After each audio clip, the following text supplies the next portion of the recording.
Hi everyone, so this video is for discussion number 2 and I will answer the questions that will come up right here. So I will let you with the rest of the video. If you see me looking that way, it's because all my notes are written here, so it will be easier for me to answer. Okay, so question 1.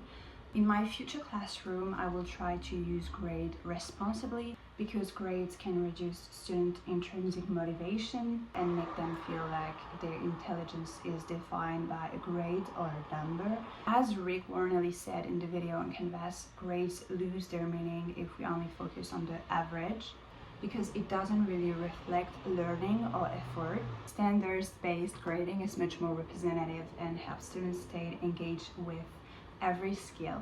I also find it very confusing, the letter grading system here in the US, since the value of each letter can vary a lot. That makes it very hard to see how it accurately represents learning.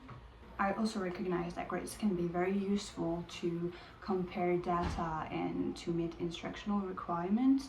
Therefore, I will use them mainly as a communication tool and not as the central driver of learning. By combining grading with formative, narrative, and democratic approach to assessment, I hope to support students' growth while respecting their autonomy and motivation. Okay, question number 2. In my classroom, I will make sure that students are continuously informed about their progress through feedbacks that is meaningful and constructive rather than only relying on numerical grades. I will provide narrative feedback that can highlight their strength, but also have the opportunity to truly master a topic. This way, students can see their learning as a process instead of reducing their progress to a single number.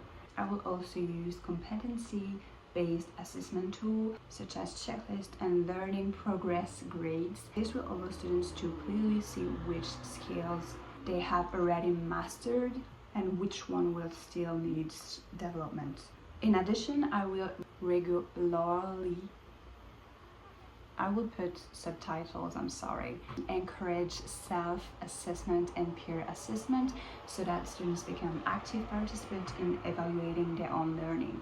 And while I recognize that grades can provide standardized information, I will not frame them as the only indicator. And by combining narrative feedback, competency-based progress tracking, and reflective practice, I aim to ensure that students feel supported, autonomous, and motivated throughout the grading term. Question 3, before the sun disappears. To monitor and record subject achievement, I would use competency-based tools like progress grids and portfolios, along with narrative feedback after assessment. This will help me track not only grades but also the specific skills each student is developing.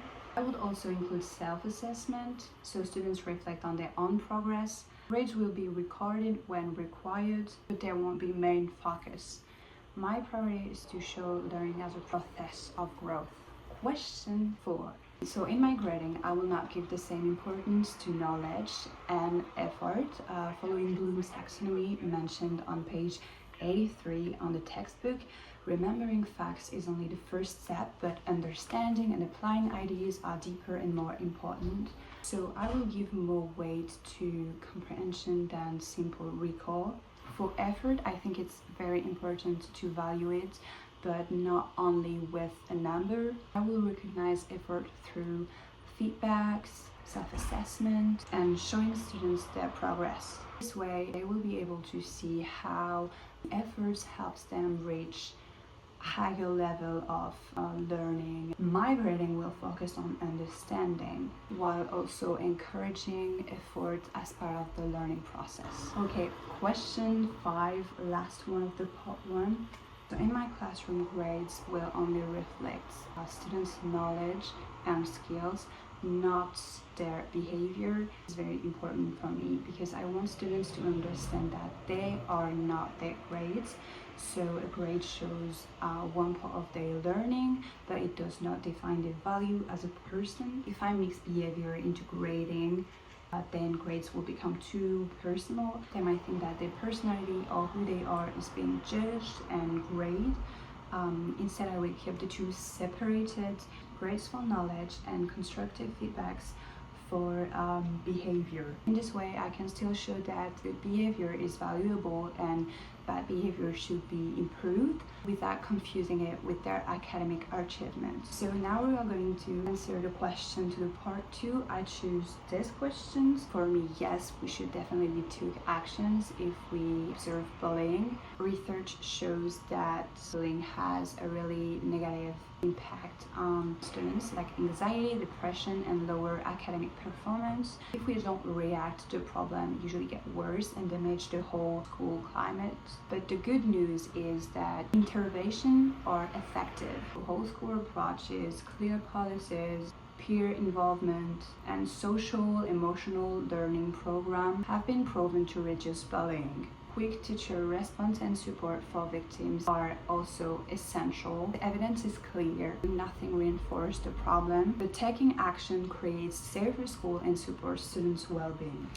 You will be able to find resources on the description. I hope that my video was clear enough for you. I'm sorry if with the cut it seems a little bit odd. It's just that I think I had to remove a lot. Standards. The strength regularly.